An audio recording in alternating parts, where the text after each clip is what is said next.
Boa noite a todos. Vamos começar mais esse dia, nessa nossa terceira aula do nosso curso de Introdução à Vida Espiritual.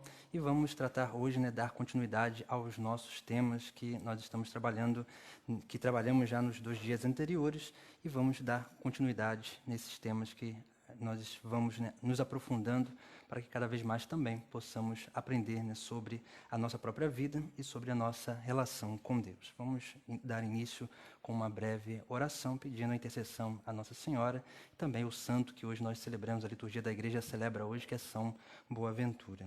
Em nome do Pai, do Filho e do Espírito Santo. Amém. Ave Maria, cheia de graça, o Senhor é convosco. Bendita sois vós entre as mulheres, bendito é o fruto do vosso ventre, Jesus. Santa Maria, Mãe de Deus, rogai por nós, pecadores, agora e na hora de nossa morte. Amém. Glória ao Pai, ao Filho e ao Espírito Santo, como era no princípio, agora e sempre. Amém. São Boaventura, rogai por nós. Em nome do Pai, do Filho e do Espírito Santo. Amém. Hoje nós vamos tratar de alguns fundamentos e princípios da vida espiritual, como nós já estamos tratando de algumas coisas, e lembrando, só para que a gente possa fazer uma ponte com aquilo que nós estávamos falando na última aula, falávamos sobre as 3 vias, e depois, claro, o tempo foi se esgotando, não deu para a gente gerar uma conclusão diante dessas 3 vias, que elas vão como que se manifestando e funcionando simultaneamente na nossa vida, e em determinados momentos da nossa vida, essas 3 vias elas vão ficando mais pontuais. De vez em quando a via purificativa, outro momento a via iluminativa, e em outro momento a via unitiva, e nós vamos experimentando a graça de Deus através dessas manifestações, tanto daquilo que é a nossa própria vida espiritual, e dessas etapas que o próprio Deus vai nos propondo caminhar e crescer também e amadurecer na nossa espiritualidade. E é claro que esse caminho que nós vamos seguindo diante dessas 3 vias, eles têm como que uma grande intenção, que é nos fazer sempre ir diante de Deus para aumentar a nossa união com Deus. E como que a gente aumenta, o que seria esse aumento dessa união com Deus? Nada mais é do que a união à vontade do Pai. Por isso que Jesus Cristo, em vários momentos no Sagrado Evangelho, ele vai dizer que não veio fazer a vontade dele, mas veio fazer a vontade daquele que o enviou. Se nós olharmos muito bem, e diante da teologia, nós vamos perceber que a vontade de Cristo, com certeza, era a mesma do Pai, porque ele é Deus junto com o Pai e com o Espírito Santo, e em Deus só há perfeição de vontade. E por isso que nós vamos ter essa consciência diante disso. A vontade de Cristo era a mesma do Pai, mas ele continua ainda a dizer e a insistir que não veio fazer a vontade dele, mas a vontade daquele que o enviou. Isso é importante para a nossa vida, porque quando nós vamos entendendo isso, nós vamos percebendo que a vida espiritual nada mais é do que esse morrer para a própria vontade para fazer a vontade do Pai. E aí nós vamos crescendo cada vez mais nesse grande mistério também de unidade com Deus, essa unidade com a vontade divina. Então nós precisamos cada vez mais entender isso. E é claro que essa união com Cristo, hoje o Sagrado Evangelho da Santa Missa nos diz, que Jesus Cristo nos diz que ninguém conhece o Pai senão o Filho, e só conhece o Pai aquele que o Filho dá, revela, dá a conhecer. Isso é importante, porque conhecemos o Pai somente através de Cristo. E é claro, conhecendo através de Cristo o Pai, ele nos revela a sua própria identidade, revela o Pai e, é claro, revela também o Espírito Santo. E, é claro, nesse conhecimento, o próprio Cristo, no outro momento, vai dizer no Evangelho de São João que a vida eterna consiste em conhecer a Deus, e isso nós vamos percebendo. E como que a gente conhece a Deus? Somente aprofundando e crescendo o nosso conhecimento com Cristo, nessa união com Cristo. E é claro que essa união com Cristo se dá através de 4 coisas importantes que a gente falava lá também na última aula, onde nós terminamos, acho que, se não me engano, nós terminamos a aula falando sobre isso, que eu dizia, né, que ia adiantar alguma coisa que seria, né, para a próxima aula, que era aquela realidade, né, dos Atos dos Apóstolos, onde lá, né, a igreja nascente, né, São Lucas vai relatar a vida da igreja nascente e vai dizer, né, que os discípulos, né, a igreja nascente, aquela primeira comunidade, ela ali crescia, né, e ela era unida, ali, né, estavam sempre assíduos aos ensinamentos dos apóstolos, a comunhão fraterna, a fração do pão e a oração em comum. E é claro que esses quatro pilares da igreja nascente, nós precisamos aprender a viver. E Cristo, ele se manifesta dessas quatro formas a cada um de nós, né? Então, só para que a gente possa fazer uma comparação, como que nós nos unimos a Cristo, né? A união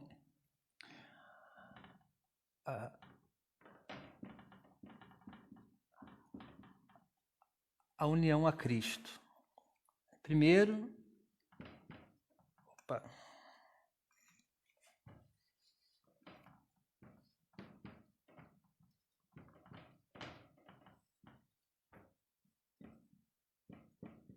ensinamento dos apóstolos. Depois, nós temos, né, lá a questão da comunhão fraterna, né? Então, vamos colocar aqui como palavra-chave, né, a fraternidade.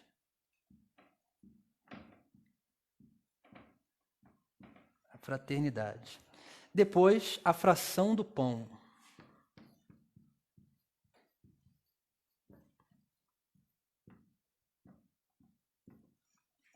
E, por fim, a oração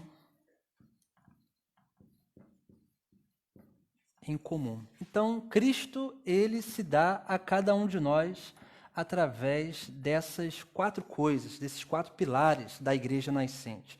E aí nós vamos como que indo, né, percebendo, né? Se nós olharmos, nós podemos fazer a relação dessas quatro coisas com quatro formas que Cristo vem ao nosso encontro. Primeiro, os ensinamentos dos apóstolos, que é pela Sagrada Escritura, a palavra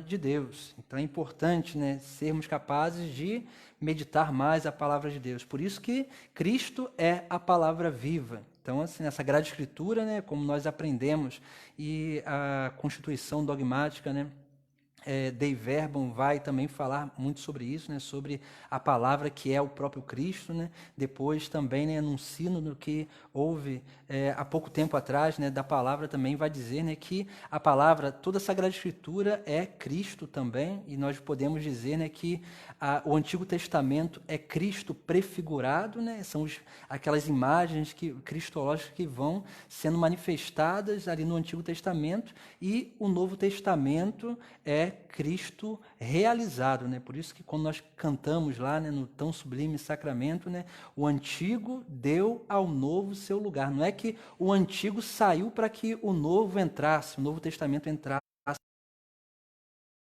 O antigo, pelas imagens cristológicas lá da antiguidade, deu ao Novo Testamento, que é a vida do próprio Cristo, né, o seu próprio lugar, né? Por isso que nós vamos, né, ter essa unidade sempre, né, diante daquilo que é a própria meditação da Sagrada Escritura. Sempre a Sagrada Escritura ela não se contradiz, ela sempre conflui entre si. E é claro, a gente precisa, né, aprender, né, a ir tirando aquilo que é assim, né, eterno da palavra de Deus, que é o próprio Cristo. Essa é a primeira coisa, né? Então, os ensinamentos dos apóstolos, naturalmente, o Novo Testamento nada mais é do que os ensinamentos dos apóstolos. Depois, né, a fraternidade e como que nós vivemos, né, se manifesta diante, né, desse pilar aqui da fraternidade, né, pela presença do próximo. E o próprio Cristo diz, né, em vários momentos, né, se fizerdes a um desses meus pequeninos, é a mim mesmo que está fazendo. Quem recebe recebe também aquele que o enviou, né? Isso quer dizer o quê? Que nós temos essa presença de Cristo e nós precisamos aprender a reconhecer essa presença de Cristo também no nosso irmão. Depois, a fração do pão, que remete-se ao sacramento, que são esses sinais sagrados de Cristo, nesses meios, né, pelo qual nós temos essa união maior, né, com o próprio Cristo, e principalmente, né, o sacramento da Eucaristia, né, Cristo que é a presença real que se dá a cada um de nós. E depois, né, a oração, né, nós temos aí também, né, relacionado à igreja, e principalmente, né, a igreja por quê? Né? Porque a igreja, como corpo místico de Cristo, a liturgia da igreja é a grande manifestação da oração.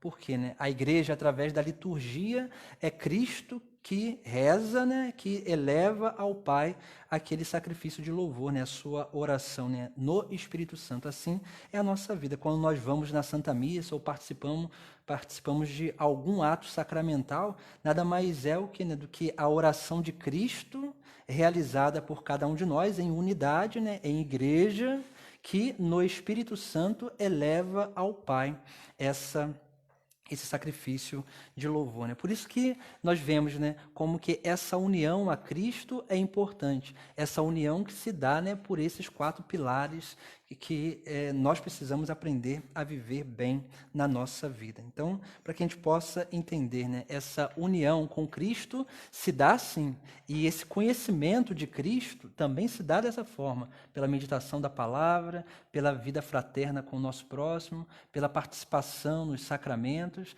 pela vida em igreja. Então, esses 4 pilares são importantíssimos para a nossa vida. Depois, né, a forma de unir a vontade do Pai. E é claro, a Sagrada Escritura, ela traz algumas coisas também importantes que nos ajudam a meditar, né? E nós vamos ver, né, a união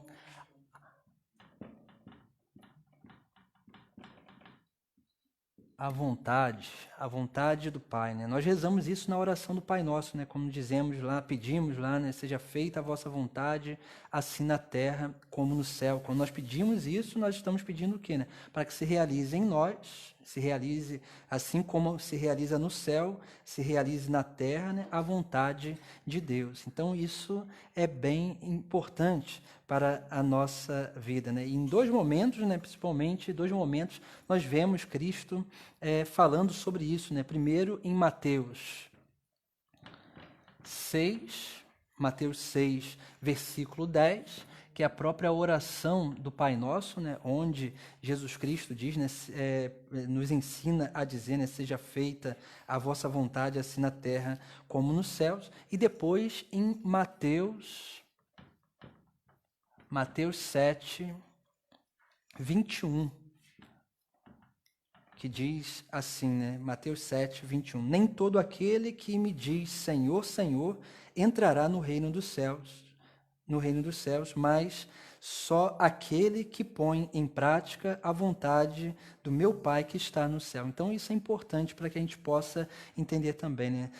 Nem todo aquele que diz Senhor, Senhor, entrará no reino dos céus, mas só aquele que pratica a vontade do Pai. Então, é essencial isso. Cristo nos ensina isso. E no Sermão da Montanha, né, como nós vemos nessas 2 passagens do Sermão da Montanha, o próprio Cristo ele vai nos chamar a essa atenção.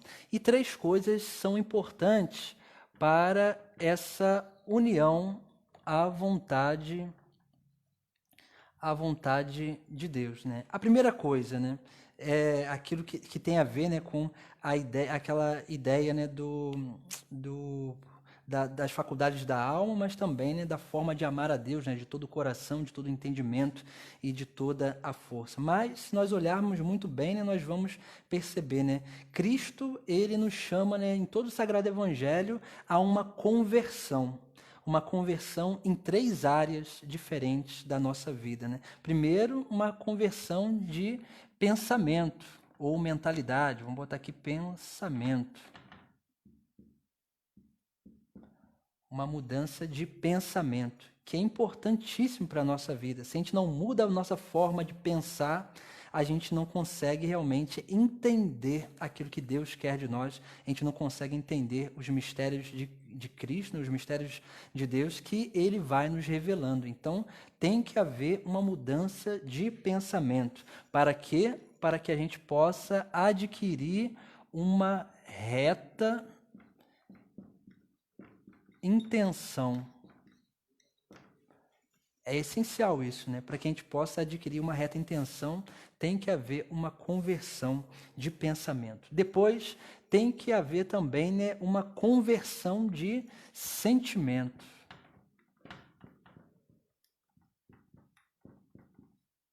Uma conversão de sentimento. Que, naturalmente, né, para que a gente possa adquirir o grande, né, a gente pode dizer, essa grande virtude de Cristo, né, de ter um coração compassivo, né, e isso nós precisamos alcançar, né, a compaixão, que é essa capacidade, né, de tocar, né, a vida do nosso próximo e permitir também com que o nosso próximo toque a nossa vida. Depois, a gente precisa de uma outra conversão, que é a conversão de ideal. Essa conversão de ideal é essencial para a nossa vida. Por quê, né? Porque ideal é o quê? Ideal é meta. E quando nós realmente, né, mudamos a nossa meta e vamos, né, cada vez mais também tendo em vista aquilo que é a própria pregação de Cristo, né, que é o reino dos céus, então a nossa meta ela muda, ela deixa de ser, a nossa meta ela deixa de ser coisas dessa terra para ser aquilo que é o eterno, né? Deixa de ser coisas passageiras para se tornar, né, coisas eternas, que é o reino dos céus. Então, isso é importante a gente ter essa capacidade. Então, nós temos aí, né, para a união à vontade de Deus, à vontade do Pai, nós precisamos dessas três conversões: a conversão de pensamento, a conversão de sentimento e a conversão de ideal. Então, isso é importante para a nossa vida, né? A meta, nós precisamos, né, de uma conversão de metas e também de uma conversão, né, daquilo que é, né, a forma de praticar, né, o meio, né, esse caminho para alcançarmos, sim, né, essa união à vontade do Pai. Se olharmos no Sagrado Evangelho, Cristo ele vai nos direcionar a isso, né? Vai nos direcionar a esse grande mistério aqui dessa conversão, né, interior. Então, para que a gente possa, né, ter essa consciência primeiro, né, dessa união que nós precisamos adquirir em Deus. Então, para que a gente possa adquirir essa união em Deus, é muito necessário que a gente busque, né, cada vez mais também viver, né, alguns fundamentos essenciais para a nossa vida cristã, né, e, é claro, para a nossa intimidade com Deus. Então, nós vamos elencar, né, três fundamentos importantes. Três fundamentos importantes, né, que são os fundamentos, né, da espiritualidade cristã. Então, podemos dizer, né, que fundamentos da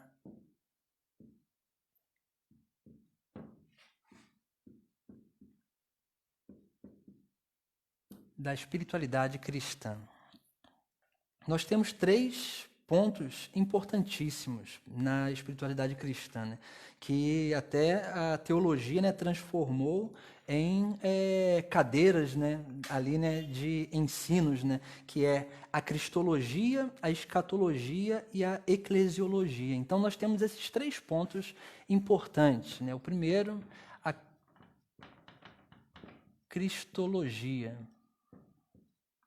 Porque a cristologia vem primeiro, né? O próprio Cristo, né, ele vai, né, em vários momentos perguntar também aos seus discípulos, né, quem dizem que os homens que eu sou? E depois vai perguntar a eles, e vós, quem dizeis que eu sou, né? Essa pergunta de Cristo é o quê, né? Como dizia anteriormente, nós só conhecemos o Pai quando nós vamos crescendo no conhecimento de Cristo, porque é o próprio Cristo que vai nos dando a revelar o Pai. Então, para isso, né, para que a gente possa realmente, né, ter fazer esse caminho com Cristo, nós precisamos conhecê-lo. E por isso que é importante crescermos nesse dado aqui, né, em descobrir, né, em conhecer quem é realmente Cristo, quem é Cristo na história, mas também quem é Cristo para a minha vida, né? Porque esse conhecimento, né, é o próprio Cristo que ele vai se dando a conhecer, né, que vai nos revelando, ele vai se auto-revelando a cada um de nós. E por isso que é necessário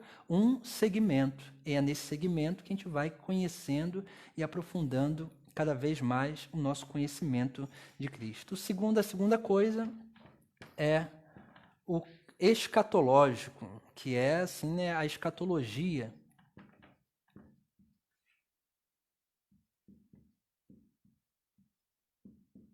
A escatologia. O que é escatologia, né? A palavra escatologia vem de um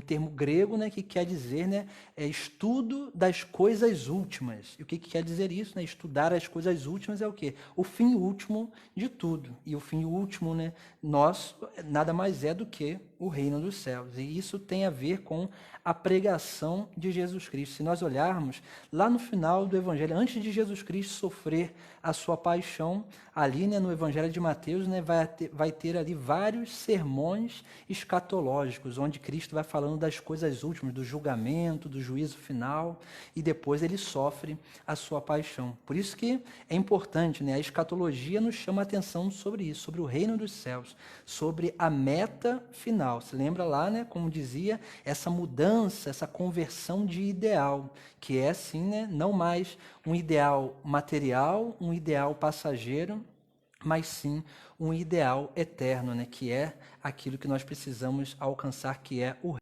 dos céus. Então é essencial termos em vista também, né, a escatologia, que é o estudo dessas coisas últimas.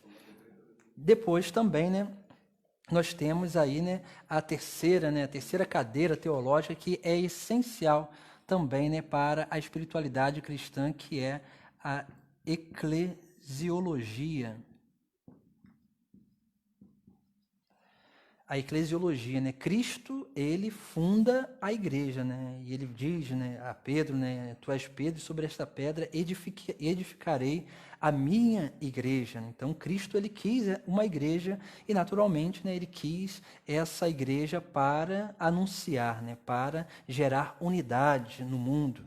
E é claro que também, né, se nós olharmos muito bem, nós vamos percebendo que essas três cadeiras teológicas que nós precisamos ir aprofundando na nossa vida, né, também vai nos chamando como que a um crescimento, né, na nossa própria identidade de cristãos. Por quê, né? Quanto mais nós conhecemos a Cristo, mais nós nos tornamos outros Cristos, que todo batizado é um outro Cristo. Depois, né, quanto mais nós vamos vivendo e crescendo nessa capacidade, né, de ter como ideal o reino dos céus, mais nós vamos conseguindo viver uma vida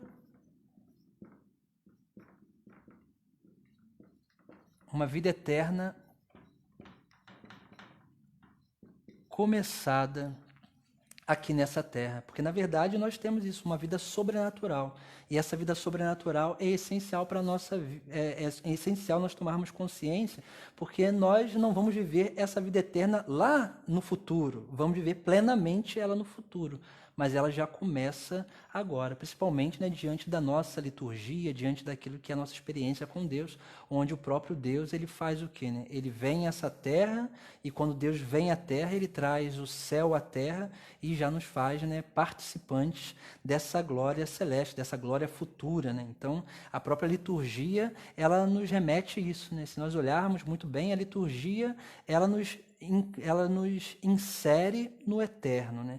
E quando a liturgia ela nos insere no eterno, nós vamos percebendo que, né, que na liturgia nós trazemos aquilo que aconteceu no passado para o presente, nós vivemos o presente, que é a própria celebração, né, daquilo que é o mistério pascal de Cristo, e, é claro, nós antecipamos a glória futura. Então, isso é essencial também para a nossa vida, porque quanto mais nós vivemos assim, mas nós conseguimos também, né, aprofundar naquilo que é a nossa experiência com Deus, tocando, né, aprendendo a tocar o eterno. Depois nós temos, né, a eclesiologia, que também é importante, porque tomar consciência da igreja, né, que é o corpo de Cristo, mas nós vamos tomando consciência que nós somos o quê? Membros desse corpo. Então é essencial isso para a nossa vida também, né? Quando nós tomamos consciência que somos membros desse corpo, nós conseguimos muito mais também na nossa vida, né, corresponder a esse grande mistério de Deus, que é sim, né, essa unidade que ele propõe a cada um de nós. Então, para que a gente possa ter, né, isso assim, foi um apanhado, né, um pouco rápido, nós vamos colocar algumas coisas que são próprias dessas cadeiras teológicas que nos chamam a atenção e que nos ajudam, né, a aprofundar cada vez mais na nossa vida, na nossa vivência com o próprio Deus. Então, para que a gente possa, né, começar, né, esse dado cristológico, né, em Cristo nós alcançamos o quê? Né? Nós alcançamos porque quanto mais nós conhecemos a Cristo, quanto mais nós tomamos consciência que nós somos outros Cristos, mais nós vamos tomando consciência que nós precisamos de conversão. Então, essa é a primeira coisa que acontece na nossa vida. O encontro pessoal com Cristo nos leva, nos insere numa vida de conversão. Isso por quê? Né? Porque Cristo, ele é aquele, nós fomos criados à imagem e semelhança, né, de Deus. E, como dizia, né, há algumas semanas atrás, e também como Cristo São Paulo diz isso na carta aos Colossenses, Cristo é a imagem do Deus invisível, né? Então, se Cristo é a imagem do Deus invisível, nós fomos criados à imagem e semelhança de Cristo. Quando Cristo Jesus veio a essa terra, ele veio nos revelar o quê? Né? Aquilo que é o ideal de perfeição da humanidade. E é claro, né, nós, com o nosso pecado, né, nós temos essas transgressões. E quando nós contemplamos a vida de Cristo, nós vemos o ideal de perfeição. Quando nós vamos aderindo a esse ideal de perfeição, naturalmente nós vamos percebendo que nós precisamos de conversão. E essa conversão ela vai acontecendo gradativo na nossa vida, de tempo em tempo, como dizia na última aula, né? Aquele processo de purificação, iluminação e união. É isso, né? Quanto mais vamos conhecendo a Cristo, mais vai acontecendo essa conversão. Por isso que quando nós não temos atitude de conversão, quando isso aqui não acontece na nossa vida, isso é um mau sinal. É sinal que nós não estamos conhecendo o Cristo verdadeiro, o Jesus, Filho de Deus. Como São Pedro mesmo vai dizer, né? É o Filho, o Messias, o Filho de Deus vivo. Então, isso é essencial para que a gente possa ter consciência daquilo que nós somos chamados a viver em Deus. Depois, né, em Cristo, né, através da cristologia, nós aprendemos 3 coisas importantes, que é o quê? A primeira é que nós somos filhos de Deus, porque é o próprio Cristo que nos ensina a chamar a Deus de Pai. Então, nós recebemos de Cristo a filiação, como a teologia vai dizer, né? A filiação adotiva, né? Nós nos tornamos filhos adotivos de Deus, mas em Cristo, olha só, né? Em Cristo, nós somos verdadeiros filhos de Deus. Igual lá, né? Quando Jesus Cristo ensina os seus discípulos a chamar a Deus de Pai, né? Ensina a oração no Pai Nosso, né? E é interessante, né? Quando Jesus Cristo ensina essa oração, é interessante que quando ele vai ali ensinando aos seus discípulos, porque é um desejo dos seus discípulos aprender a rezar, e Jesus Cristo ensina essa oração a eles. Jesus Cristo ali está revelando a eles, é claro que eles ainda não entendem, né? A igreja ela vai entender isso posteriormente, e é claro, e até a igreja ela vai, né, ter uma predileção, né, e vai colocar a oração do Pai Nosso, principalmente dentro, né, das celebrações sacramentais, né, por quê? Né, porque é uma oração, né, que ali, né, é a oração do Filho ao Pai do céu, mas é interessante, né, quando nós rezamos a oração do Pai Nosso, como nós somos outros Cristos, o Pai escuta, né, digamos, podemos dizer assim, o Pai escuta a voz do seu Filho Jesus, aliás, as palavras do seu Filho Jesus, através da nossa voz. Isso é um grande mistério. Por isso que nós vamos percebendo, né, como que esse mistério da filiação adotiva ela vai se realizando em nós, e nós precisamos disso, né, de conversão. Quando nós vamos acolhendo, né, essa filiação, tomando consciência dessa filiação que nós somos filhos de Deus, o que vai acontecendo na nossa vida é aquilo que nós chamamos de identificação ou transformação. Transformação em Cristo, né? Nós vamos nos tornando mais parecidos com Cristo. Por isso que quando nós olhamos, né, às vezes, isso é algo espiritual, né? Por exemplo, quando nós temos um santo de devoção. Quando nós temos um santo de devoção, nós somos atraídos àquele santo de devoção, não pelo santo por aquilo que ele fez, mas por aquilo que Deus realizou nele e por um mistério de Cristo que naquela pessoa nos atrai. E aí nós vamos nos sentimos atraídos àquele santo de devoção. Assim nós vamos percebendo, né? Também, né, quando nós, por exemplo, né, somos lideranças, né, quando nós estamos à frente, as pessoas nos seguem por quê? Nos seguem porque a gente é bonito, porque fala bem, não é por conta disso. É porque em nós se manifesta o mistério de Cristo e que se dá através disso, né, dessa transformação em Cristo. Isso é um grande mistério que nós não vamos entender nessa terra, mas precisamos tomar consciência de que na nossa vida acontece isso, né? A partir da filiação adotiva que se dá pelo batismo sacramental, nós vamos sendo, durante a nossa vida, transformados em Cristo. E é claro, né, vamos nos sendo transformados em perfeitos filhos de Deus. Depois, né, é claro que a partir dessa transformação em Cristo, que acontece, né, por essa conversão, vai acontecendo na nossa vida duas coisas essenciais, que são basicamente a mesma, né, mas nós usamos, né, esses dois termos que vão nos alertar, né, e vão também, né, vão nos ajudar, né, a compreender melhor isso, né, que é a libertação e salvação. Essas duas coisas acontecem, né? Por quê? Né? Porque quanto mais nós reconhecemos essa filiação, que somos filhos de Deus, quanto mais nós vamos nos transformando em Cristo, mais nós vamos purificando a nossa vida, os nossos pecados, os nossos vícios, nós vamos, né, reordenando o nosso interior, né, para alcançarmos a perfeição que o próprio Cristo nos pede, né, ser perfeito como o vosso Pai do céu é perfeito. Essa é a libertação, né? A libertação do homem velho, a libertação daquilo que não somos nós, que muitas vezes nós achamos que somos, mas na verdade não, nós estamos, não somos, nós fomos criados perfeitos. O pecado, ele nos desordenou, mas Cristo vem ao nosso encontro para quê? Né? Para restaurar aquilo que é perfeito em nós. E aí vai acontecendo essa libertação. Naturalmente, a libertação ela nos leva a essa salvação. Então,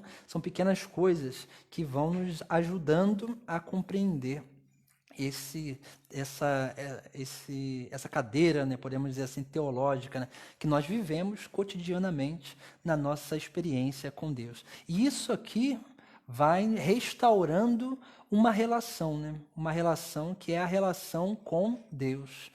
Essa relação,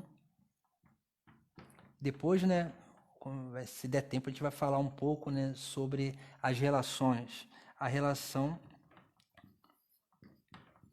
com Deus. Por que restabelece essa relação com Deus? Porque o pecado, ele faz o quê, né? O pecado nada mais é do que um distanciamento de Deus. Quando nós nos distanciamos de Deus, nós rompemos com a relação com Deus. Se a gente olhar lá, né, no primeiro livro da Bíblia, no livro do Gênesis, vamos lá contemplar aquela passagem no capítulo 3, onde a serpente vai dialogando com Eva. O que a serpente fez? A tentação, né? O que a tentação fez? A serpente distraiu a atenção de Eva, tirou o foco dela de Deus e fez com que ela se afastasse de Deus e se voltasse para um diálogo com a serpente. E esse diálogo fez o quê, né? Fez com que ela gerasse dúvidas, gerasse ali, né, algumas coisas que permitiram com que ela escolhesse mal, né? Escolhesse não obedecer a Deus, né, mas querer, né, fazer aquilo que era da sua própria vontade. Houve esse rompimento, né, com a relação com Deus. O pecado, ele faz isso. Ele primeiro rompe a relação com Deus, depois rompe a relação conosco, com nós mesmos, que é essa relação, né, de busca de excelência, de perfeição, né, que nós precisamos buscar, né, da perfeição, da excelência do nosso próprio ser, da nossa própria dignidade, da nossa própria identidade e daquilo que realmente nós somos. E depois o pecado, ele rompe a relação com o nosso próximo, e a gente vai perceber isso mais à frente. Então, assim, para que a gente possa, né, aqui, né, só entender, né, então, essa vivência, né, e esse crescimento no conhecimento de Cristo vai gerar conversão, vai fazer com que a gente seja inserido nessa filiação divina, vai fazer com que a gente vá se transformando no decorrer do caminho nele mesmo, né? É interessante a gente pegar numa passagem lá, já quando começa a paixão de Cristo, né? Na negação de Pedro. É interessante que numa das negações, não sei se eu não me engano, é a segunda ou a terceira, uma mulher vai falar assim, né? Pedro está lá, né, se esquentando junto à fogueira lá, e uma mulher vai chegar perto dele e vai dizer, né, tu és um dos discípulos dele. E Pedro vai falar, vai negar, né, vai dizer que não, que nem conhecia aquele homem, né, que era Jesus Cristo, mas ela vai dizer assim, não, mas a sua forma de falar te condena, né? E olha só, né, a sua forma de falar, por quê? Porque a forma de ser, a forma de falar de Pedro mostrava de quem ele era discípulo. É esse mistério da transformação, né? O discípulo, ele se transforma no seu mestre, né? Como o próprio Cristo disse, né? O discípulo não vai ser maior do que o mestre, né? O servo não é maior do que o seu senhor, né? Basta para o discípulo ser como o mestre, basta para o servo ser como o seu senhor. Então isso é essencial para a nossa vivência, a nossa compreensão desses fundamentos, né, da espiritualidade cristã que nós precisamos aprender a viver. Hoje há muita desordem dentro até da igreja, né, por falta disso, de conhecimento dessas coisas que são essenciais para a nossa vivência. Então, essa é a primeira coisa, o dado cristológico, né? Quem é Cristo para a nossa vida, que nós precisamos aprender a conhecer, né? Através, né, como já dizia nas outras aulas, através da meditação da palavra, através dos sacramentos, através da oração da igreja, da liturgia, que celebra os mistérios de Cristo, através desse contato com o nosso próximo também. Depois, a segunda coisa, que é a escatologia.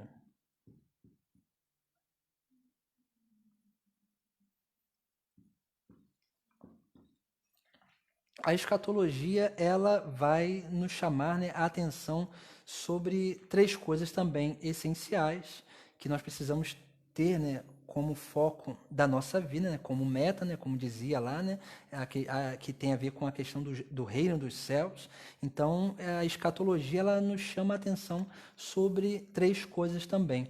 E como dizia, né, como a escatologia, ela nos leva, né, olhar para a meta, para esse ideal, né, que é o reino dos céus, naturalmente ela nos chama a atenção também aquilo que nós precisamos fazer nessa terra, no caminho, no segmento de Cristo, para alcançar a essa meta também, né? Por isso que a escatologia, ela nos chama a questão da santidade.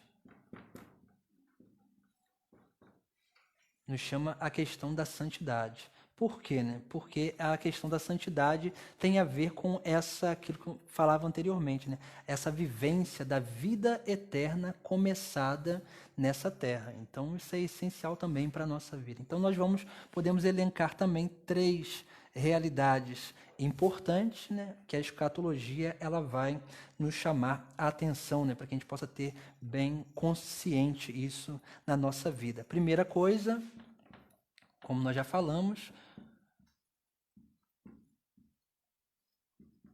o reino dos céus. Essa é a primeira coisa que é importantíssima na nossa vida, né? Ter essa meta, o reino. Jesus Cristo diz, né, também no Sermão da Montanha, buscai primeiro o reino dos céus e tudo mais vos será acrescentado. Então, nós precisamos fazer isso, obedecer. Buscar primeiro o reino dos céus. E o resto vai acontecendo em acréscimo na nossa vida. Porque se a gente tem meta, se a gente tem ideal, naturalmente, né, o próprio Nietzsche, né, vai dizer, né, lá, né, o filósofo lá, né, que fala que Deus morreu, né, e é interessante se a gente olhar a obra de Nietzsche, a gente vai perceber ali também que quando ele fala que Deus morreu, na verdade ele não tá dizendo que Deus morreu assim, né, eliminando a existência de Deus, né? Ele não está fazendo isso, né?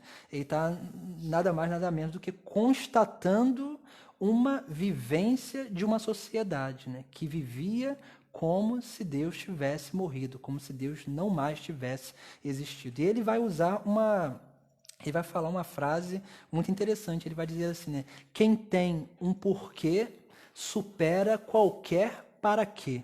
Então, isso é essencial na nossa vida, né? Se a gente tem uma meta, se a gente tem um porquê, por exemplo, quando a gente começa uma faculdade, né?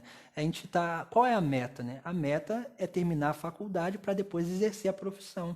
E é isso que nos motiva. E a gente se sacrifica, a gente faz muita coisa, perde noite de sono, faz muitos sacrifícios para alcançar, né, a nossa meta. Né? E isso deve estar, né, no nosso coração também para com o reino dos céus. Né? A gente não busca algo que é passageiro, a gente busca algo que é eterno, algo que nós precisamos perseverar nessa vida para alcançar, que o próprio Deus nos dá a graça de já, né, viver, né, no nosso presente. Né? Por isso que a primeira coisa é isso. O reino dos céus, a meta. Depois, a escatologia, ela nos chama a atenção sobre uma coisa também muito importante, uma segunda coisa importante, que nós somos peregrinos. Peregrinos. Isso aqui é essencial, né, na nossa vida também, porque, né, tem uma carta de Diogneto, um escrito lá dos primeiros séculos da era cristã, que lá, né, um autor anônimo, né, ele vai dizer, né, vai escrever essa carta aí, citar o Diogneto, explicando quem eram os cristãos, né? E é interessante que nessa carta esse autor anônimo ele vai dizer, né, que vai falar numa das coisas, né, que os cristãos, assim como a alma anima o corpo, os cristãos animam o mundo, né? Vai dizer que os cristãos são a alma do mundo, né? Que faz com que o mundo siga e caminhe para o bom caminho, né? Para um bom lugar e viva, né, em sua plenitude, né? Outra coisa também que ele vai dizer, né? Ele vai dizer a seguinte coisa, né? Os cristãos estão nesse mundo, mas não são desse mundo. Por quê? Né? Porque eles estão peregrinos nessa terra, né? E é aquilo que a igreja vai nos ensinar, né? Que nós aqui nessa terra somos uma igreja militante, uma igreja que peregrina, uma igreja que caminha para um dia alcançar, né, a igreja triunfante no céu, né? O reino dos céus. Então, nós somos peregrinos, estamos caminhando. Então, naturalmente, né, que é por isso que Cristo, né, ele vai dizer, né, eu sou o caminho, a verdade e a vida, né? Porque a vivência cristã é uma vivência de caminhar, de seguimento de Cristo. Por isso que nós somos peregrinos. E para peregrinar, a gente precisa aprender a viver uma simplicidade, viver uma pobreza, viver um desapego, viver uma renúncia. Porque se a gente não consegue viver isso, naturalmente a gente começa a se apegar às coisas dessa terra e nós não conseguimos mais nos apegar, né, como foco ideal da nossa vida, o reino dos céus. Depois, né, a terceira coisa que é importante, que nós também já falamos, né, porque a partir dessa ideia do reino dos céus, dessa meta do reino dos céus, e de reconhecer que nós somos peregrinos, nós vamos aprendendo a viver, né, essa vida eterna começada. E aí que está o grande mistério da nossa vida, né? Por isso que, através, principalmente, né, da liturgia da igreja, né? A liturgia da igreja é o serviço divino, é a oração de Cristo, sempre a oração de Cristo ao Pai, né? Se nós olharmos as próprias orações da igreja, da liturgia, sempre são orações dirigidas ao Pai, né? Nós vamos percebendo isso, né? Como que a igreja, através da sua liturgia, vai nos dando a graça de sempre ter essa participação, né, da glória futura, né? Através dos sacramentos e, naturalmente, né, tendo em vista aquilo que já é, né, uma antecipação, uma experiência da alegria, da felicidade eterna, que o próprio Deus nos dá, né? Porque não há outra felicidade que não seja em Deus. Só Deus pode nos fazer feliz. E no céu nós alcançaremos a felicidade eterna, a bem-aventurança, né? Como o próprio Cristo no Sermão da Montanha vai dizer, né? Bem-aventurados os pobres em espírito, porque deles é o reino dos céus. Então, Cristo vai falar 9 bem-aventuranças, 9 causas de vida. E aqui nós vamos percebendo, né, quando nós vamos tendo em vista, como meta, o reino dos céus, consciência de que somos peregrinos e precisamos nos desapegar desse mundo, das coisas materiais, para alcançar o reino dos céus, nós já começamos a viver essa vida eterna começada. É claro, não é pecado nenhum ter coisas, mas nós precisamos não nos apegar a essas coisas, porque o apego às coisas materiais vai como que é como uma ferrugem que vai corroendo a nossa capacidade de desejar o que é eterno, aquilo que é espiritual, né? Aquilo que nós não conseguimos tocar, né, com os nossos sentidos, mas só com os sentidos espirituais, né, da nossa alma. Então, são coisas importantes. E isso aqui, essa capacidade de viver isso aqui, restabelece a relação com si mesmo, conosco, né? Essa relação com si. Então, isso é importante também para a nossa vida, por quê? Né? Porque quando nós temos em vista o reino dos céus, nós estamos tendo em vista o fim último da vida de todo ser humano, o fim último da nossa vida. Saímos de Deus e voltamos para Deus, né? Como Santo Agostinho dizia, né?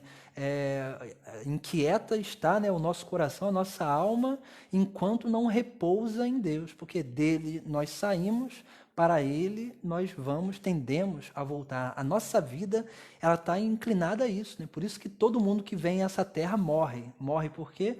Porque ela vem passar um período de tempo terreno para caminhar para a eternidade, né? Eu gosto de usar o exemplo, né, da faculdade lá, né? Assim como nós vamos lá, né, quando nós queremos exercer uma profissão, nós vamos lá, fazemos uma faculdade, vamos lá, estudamos, né? Para quê? Né? Para que no final daquele curso, um pedaço de papel vai dizer que a gente está apto a exercer uma profissão, né? Por quê? Porque a gente fez as provas, a gente foi adquirindo, né, as aprovações necessárias para que a gente pudesse, né, um dia exercer uma profissão. Então, isso é importante para a nossa vida. Por quê? Né? Porque nessa vida também, que é assim, né, uma escola de discipulado cristão, né, de Cristo, um discipulado de seguimento de Cristo, nós estamos nessa escola, a vida é uma escola onde nós precisamos aprender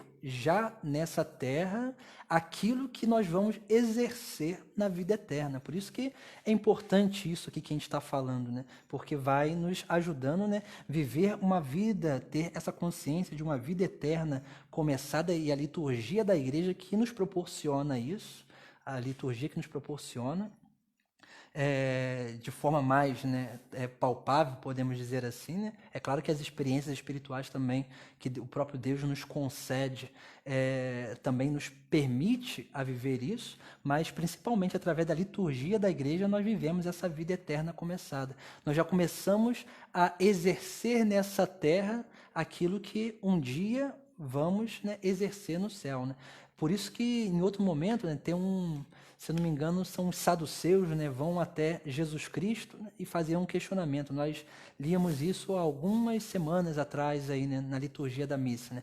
E esses saduceus vão perguntar, vão dar um exemplo, né, de uma mulher que casou com os 7 irmãos, e esses 7 irmãos morreram, não deixaram descendência, depois a mulher morreu, e os saduceus, né, que não criam mais na ressurreição, né, eles não criam nos anjos, não criam mais nada nisso, né, corromperam, né, a sua doutrina, né, a doutrina antiga, a lei, e eles vão perguntar, né, a Jesus Cristo, né, e na eternidade? E na ressurreição? Ela vai ser esposa de quem? Mulher de quem? Aí Jesus Cristo ele fala uma coisa muito interessante, ele vai dizer assim, né, na ressurreição os homens não se casam e as mulheres não se dão em casamento, porque eles serão como anjos. Então, isso que Jesus Cristo fala é essencial, né? Por que serão como anjos? Porque no céu nós exerceremos aquilo que os anjos já fazem. E o que os anjos fazem no céu? A primeira coisa, os anjos adoram a Deus. Depois, os anjos louvam a Deus. Depois, terceira coisa, os anjos servem a Deus. E, por último, né, os anjos contemplam a Deus face a face, contemplam os mistérios de Deus. Os santos que já estão no céu, na sua alma, também fazem isso, né? Adoram, louvam, servem e também, né, contemplam o mistério de Deus. Isso nós precisamos aprender já a fazer aqui nessa terra. Aprender a adorar mais a Deus, a louvar mais a Deus, a servir mais a Deus e a contemplar os mistérios de Deus. E é claro que todas essas realidades elas acontecem, né, dentro dessas três cadeiras, podemos dizer assim, da teologia, que vão nos inserindo a esse restabelecimento dessas relações, da relação com Deus, da relação conosco e da relação com o nosso próximo. Então, essa é a escatologia, né? Esse estudo, nesse conhecimento e essa consciência das coisas últimas. Por isso que é essencial, né, tomarmos consciência disso, né? O fim último da nossa vida, que tem que ser, né? O fim último é a eternidade, nós fomos criados para o eterno. Então, nós precisamos alcançar o reino dos céus, porque se a gente não busca o reino dos céus, nós vamos alcançar outra coisa, o inferno, né? Então, a gente precisa desejar o céu, ter essa consciência de peregrinos e, é claro, né, já viver essa vida eterna começada aqui nessa terra. E vamos lá, né, para o próximo, né, a próxima cadeira, né, de teologia, que é a eclesiologia, que é essencial também, né? Porque a gente só consegue viver bem uma eclesiologia quando nós conseguimos viver bem, né, essa cristologia e essa escatologia, né? Essa capacidade de conhecer a Cristo e desejar o reino dos céus. Então, essa terceira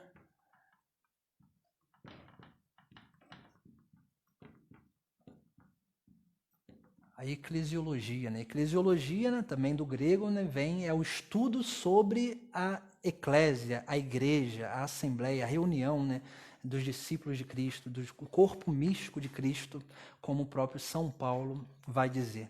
E também, né, na eclesiologia, nós precisamos tomar consciência de que, né, assim como lá, né, na cristologia, nós vamos crescendo numa conversão, e na escatologia nós vamos crescendo também numa capacidade de santificação, porque nós vamos aderindo ao reino do céu, desapegando das coisas terrenas para se apegar mais ao eterno. Na eclesiologia vai se plenificando aquilo que é, né, o dom da salvação. Por isso que a teologia, né, a teologia eclesiológica vai nos ensinar que a igreja é sacramento de salvação, né? Mas como assim a igreja é sacramento de salvação? Porque sacramentos são sinais, sensitivos da presença divina, né? Sinais sensitivos, visíveis, podemos dizer assim, né? Sinais perceptíveis pelos nossos sentidos de realidades invisíveis. Os sacramentos são isso.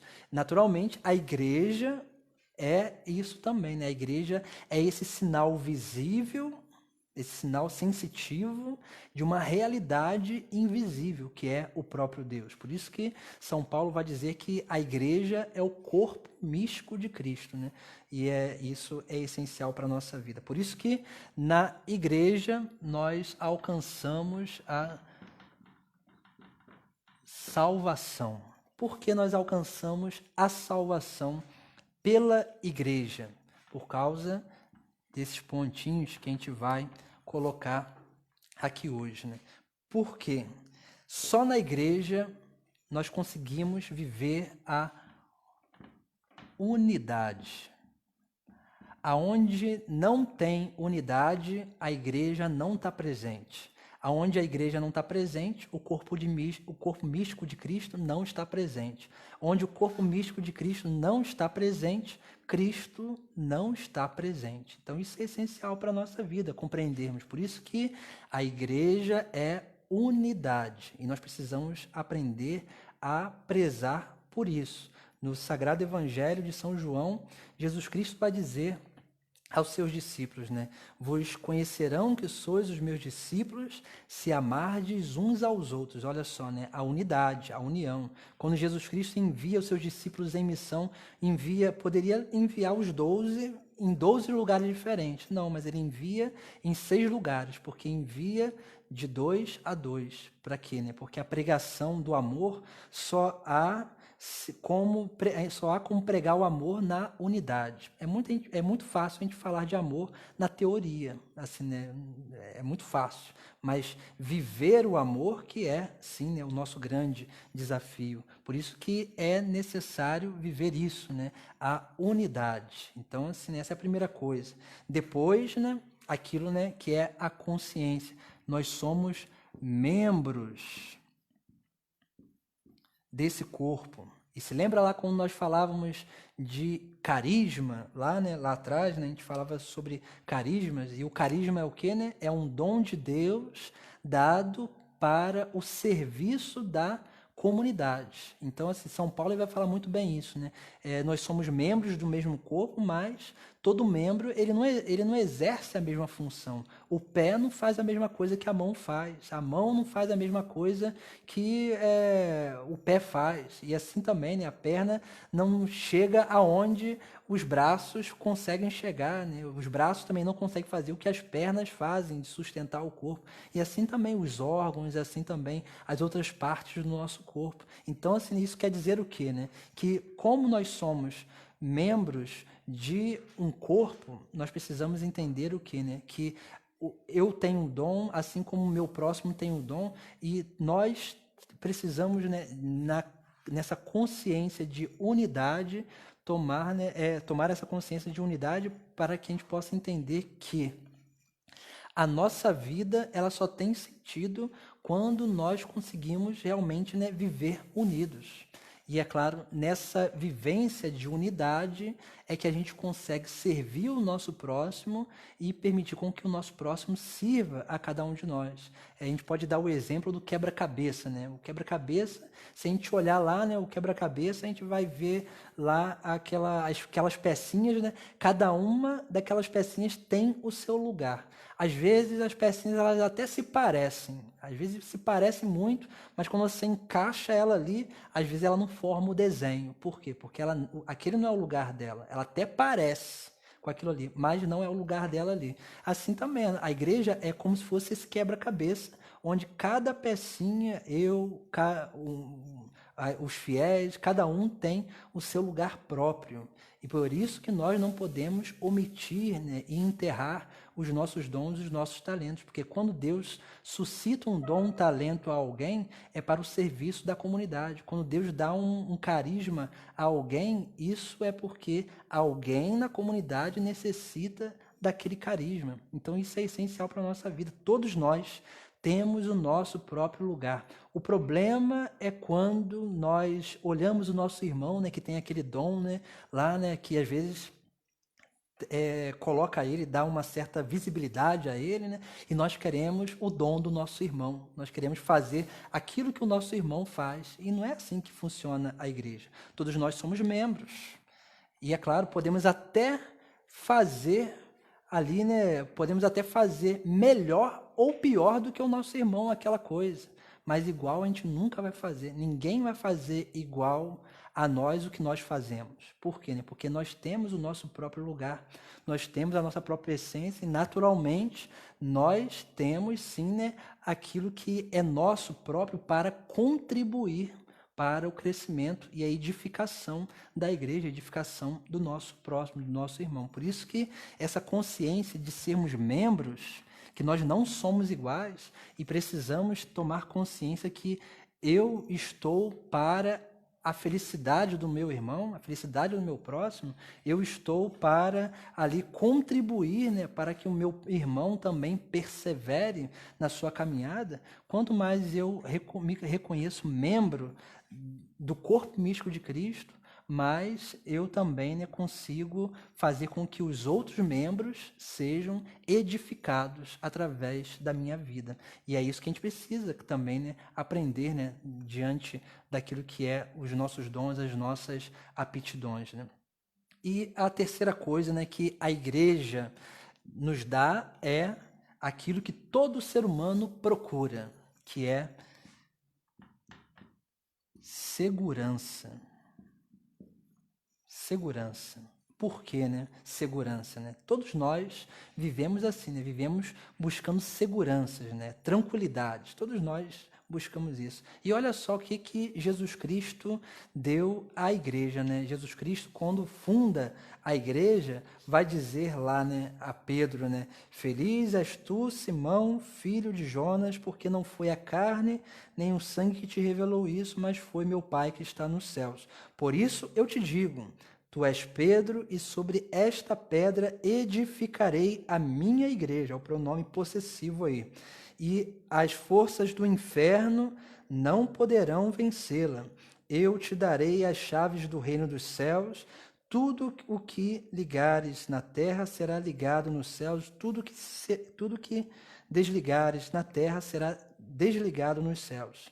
Em seguida, recomendou aos seus discípulos que não dissessem ninguém isso, que ele era o Cristo. E olha só o que Jesus Cristo dá, né, o poder, né, à sua igreja, o poder a Pedro, né, ao Santo Padre, o Papa. Por isso que é importante a obediência à igreja.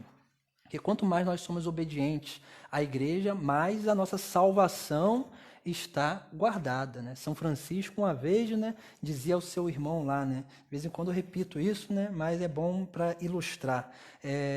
Quando eles começaram lá, né, os irmãos se juntarem, né, para viver aquela pobreza, né, eles queriam viver, né, o evangelho numa radicalidade, e o que lá, né, todo mundo, já algumas pessoas, né, estavam, né, achando aquela forma de vida estranha, né, porque eles nunca tinham visto aquilo ainda. Então eles começaram, né, a chamar, né, ali Francisco, seus irmãos, né, ali, né, de hereges, né, porque estavam vivendo algo que, assim, né, era impossível, ou então estavam pregando algo que não era possível viver, né, e que era errado, né, assim, na concepção deles, né, na vivência, né, que eles estavam interpretando o Sagrado Evangelho de uma forma equivocada, de uma forma errada, né. E aí, né, um irmão lá, né, vai dizer a São Francisco, né, Francisco, vamos viver a nossa vida, vamos fazer aquilo que a gente quer fazer e vamos deixar a igreja de lado, né. A gente vê aí tanta coisa errada acontecendo na igreja, e São Francisco, ele vai dizer uma coisa muito interessante. Ele vai dizer assim, né, eu prefiro errar com a igreja do que acertar sozinho, né? Isso quer dizer o quê, né? Porque a obediência à igreja nos garante a salvação. Porque Cristo deu à igreja, a Pedro, ao Papa, né? Papa quer dizer isso, né? Pedro, apóstolo, príncipe dos apóstolos, né? Então, Cristo deu à igreja o poder, né, de ligar e desligar, né, no céu e na terra. E disse, né, deu poder, né, dizendo que as portas do inferno nunca prevaleceriam não ia prevalecer sobre a igreja. Então, isso é essencial para a nossa vida, né? A gente pode fazer o que for de errado nessa vida, a gente pode tentar acabar com a igreja, mas a igreja nunca vai acabar. Uma, porque é conduzida pelo Espírito Santo. Outra, porque é instituição de Cristo. Foi o próprio Filho de Deus que instituiu e quis a igreja. E outra, por ser o corpo místico de Cristo, é o próprio Cristo no Espírito Santo que conduz a igreja. Então a gente não pode ter medo de erros dentro da igreja, porque nós somos humanos. Alguns erros podem até acontecer, mas se a gente olhar na história da igreja, os erros que aconteceram dentro da igreja pela humanidade desordenada dos homens nunca assim, né, mudaram a doutrina de Cristo, nunca corromperam, né, a espiritualidade. E a gente se vê, né, como que Deus sempre no decorrer do tempo suscitou muitos santos dentro da igreja para corrigir o pecado e corrigir as transgressões dos homens, né? Então a gente vê, né, que realmente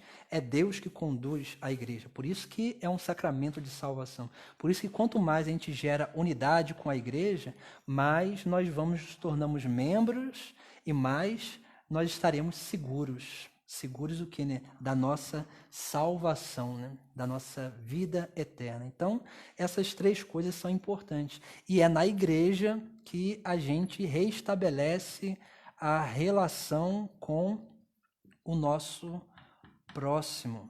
Lá, né? Que é o que, né? Essa vida fraterna, a vida fraterna na igreja. Então, essas coisas são bem importantes para a nossa vida e são essenciais para que assim a gente possa aprender, né, a ser melhores cristãos e, é claro, né, nunca deixar aquilo que é essencial para uma boa vivência de uma espiritualidade, né? Como dizia, né, o conhecimento de Cristo, a nossa meta, né, a escatologia, né, a nossa meta que é o reino dos céus e, é claro, né, a vivência em igreja, que é essencial para a nossa perseverança, para a nossa segurança, para a nossa salvação. E é interessante, né, nós vamos relacionar, né, essas três cadeiras, né, podemos dizer assim, essas três cadeiras da teologia, elas são relacionáveis com as virtudes teologais. Essas três cadeiras, a cristologia,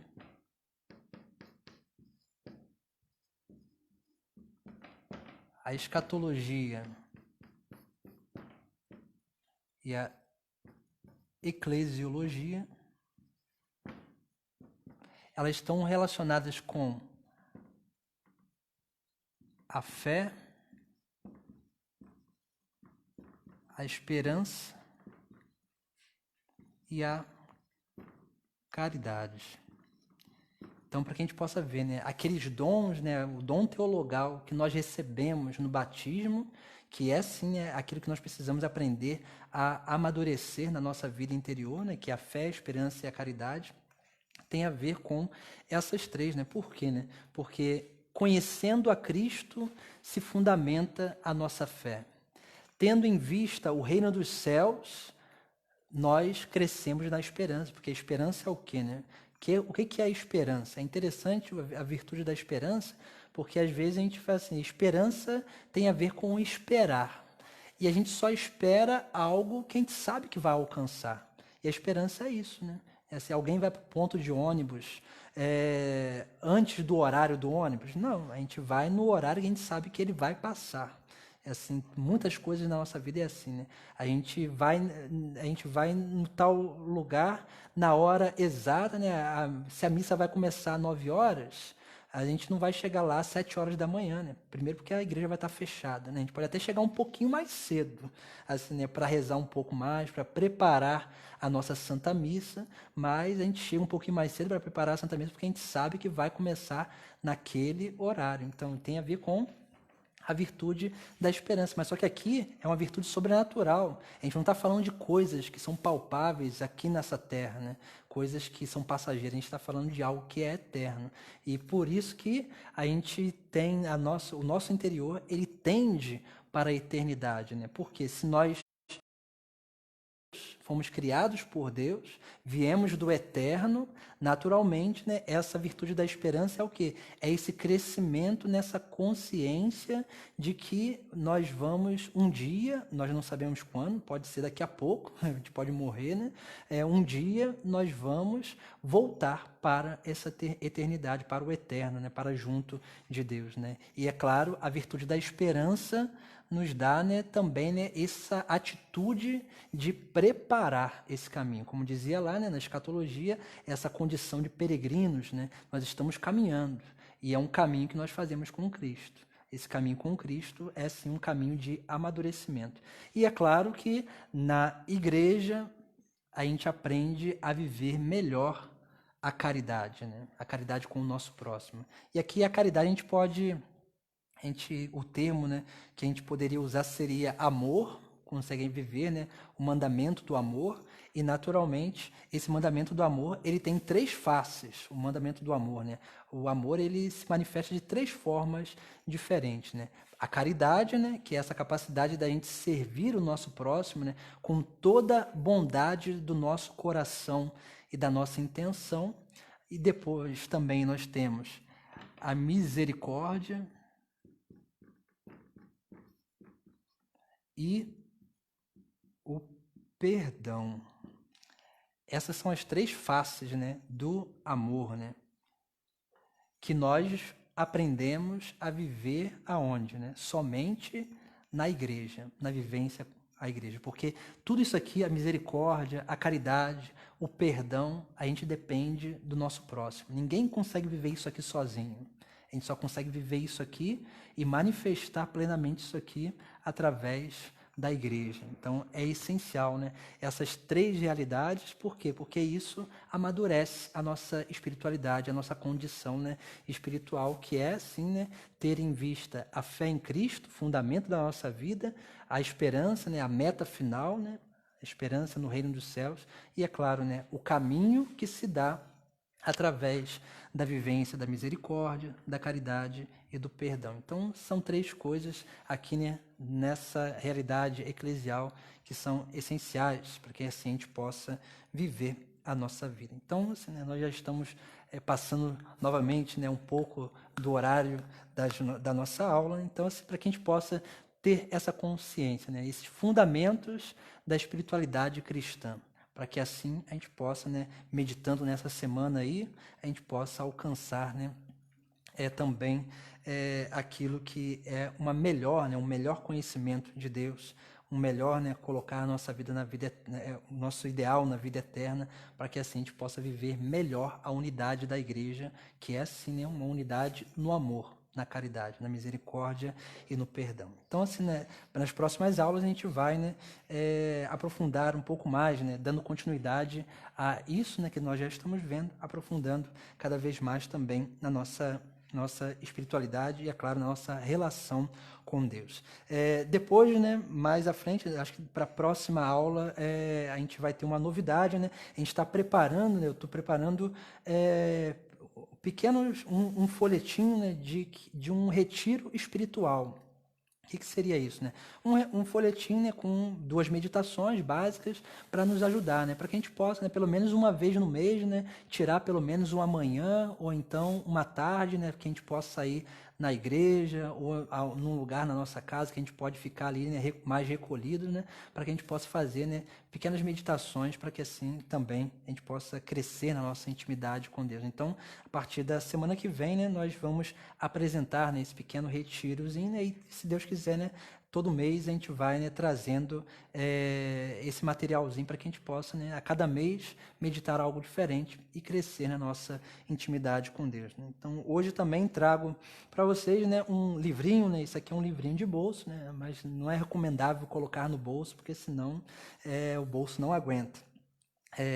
Esses aqui são os documentos do Concílio Vaticano II. Então, esses documentos são essenciais, né? Às vezes a gente olha, são documentos, parece que são escritos burocráticos, e na verdade não. Basicamente, é claro, né, existem documentos que falam de regras, mas existem algumas constituições dogmáticas que são essenciais para o nosso conhecimento, né? Aqui, né, nós falamos aqui sobre a cristologia, sobre a escatologia e sobre a eclesiologia. Aqui nos documentos do concílio, né, há alguns documentos essenciais que a gente pode crescer no conhecimento deles, né, e lendo, porque são documentos que possuem uma gama de espiritualidade muito grande. E é claro, né, quanto mais a gente aprende a conhecer, né, os documentos da igreja, mais também a gente se encanta, né, pela igreja e mais a gente vai, né, crescendo nesse amor, né, a Deus e à igreja. Então aqui nós temos dois documentos bem interessantes que a gente pode procurar na internet. Se a gente for na internet, a gente encontra, né? Então só vou deixar aqui escritos aqui, né, para que depois, como também fica gravado, né, não tem muito problema, mas o primeiro é chamado Lumen Gentium.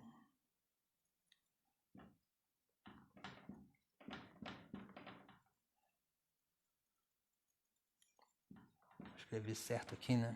E o segundo é Gaudium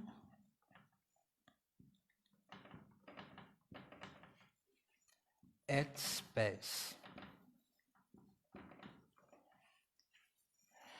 Lumen Gentium é um documento que fala muito sobre a igreja, mas só que a Lumen Gentium ela traz uma gama muito teológica, né, e espiritual muito grande sobre essas coisas que nós falamos, principalmente, né, a cristologia, fala muito sobre a eclesiologia, a própria escatologia, né, a vocação de todo homem à santidade. Então, vale muito a pena a gente ler esse documento, Lumen Gentium, do Concílio Vaticano II.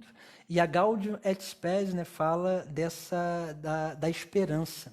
A esperança, né, da igreja, né, da alegria, a alegria e esperança, né, da igreja no mundo, né? Então, assim, né, aquilo que é a nossa própria, a vocação da igreja nesse mundo, né, que é assim, né, ser esse sinal de alegria e esperança. Então, esses dois documentos, né, são bem interessantes, né, que a gente pode achar aí na internet. Se a gente for no site também do Vaticano, a gente consegue encontrar, né? Então, assim, são documentos que a gente pode, né, devagarinho, é claro que são extensos, mas a gente pode devagarinho ir lendo e aprofundando, né, como semana passada a gente trouxe, né, o catecismo, né, aqui, né, tem os documentos do Vaticano II, aqui também, né, tem a Sacrosanto Concílio, né, que fala da liturgia, né, o primeiro documento que foi lançado no Vaticano II, no concílio, né, que fala sobre a liturgia também, um documento belíssimo que fala da espiritualidade da liturgia também, que vale muito a pena a gente ler. Aqui está aqui. Outro também que é muito importante, né, que citei no início, geralmente no início das nossas Bíblias, né, principalmente essas edições mais novas, né, vem com a Constituição Dogmática Dei Verbum, que fala sobre a revelação divina, que fala sobre a palavra de Deus. Então, são pequenos documentos, né, que a gente pode ir crescendo e aprofundando, né, no nosso conhecimento, que nos ajuda muito a entender, né, quem somos nós e quem é e o que é, né, e quem é a Igreja de Cristo, né? Então, são coisas que são essenciais para a nossa vida. Então, a gente termina a nossa aula aqui, né? Vamos fazer, né, uma breve oração, né, pedindo, invocando a Nossa Senhora que possa acalmar, né, o nosso coração e nos auxiliar, né, também a ir meditando, né, no nosso coração tudo aquilo que nós escutamos e, é claro, né, para que possamos também colocar em prática. Ave Maria, cheia de graça, o Senhor é convosco. Bendito sois vós entre as mulheres, bendito o fruto do vosso ventre, Jesus. Santa Maria, Mãe de Deus, rogai por nós, pecadores, agora e na hora de nossa morte. Amém. O Senhor esteja convosco, Ele está no meio de nós. Pela intercessão da Virgem Maria, dos santos anjos e São Boaventura, abençoe-vos Deus Todo-Poderoso, Pai, o Filho e o Espírito Santo. Amém. Ide em paz e que o Senhor vos acompanhe. Graças a Deus.